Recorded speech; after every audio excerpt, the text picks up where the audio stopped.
Voto, vereador Zé D'Ambrosio. Senhor presidente, nobres colegas, vou votar favorável e eu quero lembrar um pouco as visitas que fizemos, né, seu Camires, na Clínica Animale em 2021. A luta também aqui para que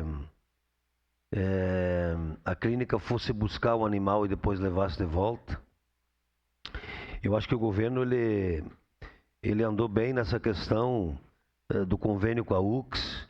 As permutas de áreas que passou por essa casa, vamos recordar também, para a construção do Centro de Bem-Estar Animal.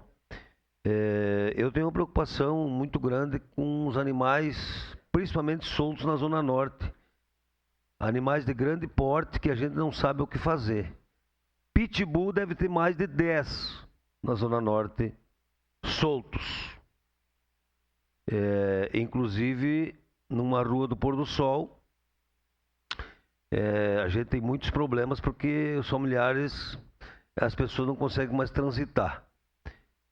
Então, é uma preocupação que nós precisamos ter junto com o executivo e colaborar, fazer de tudo para que isso se resolva.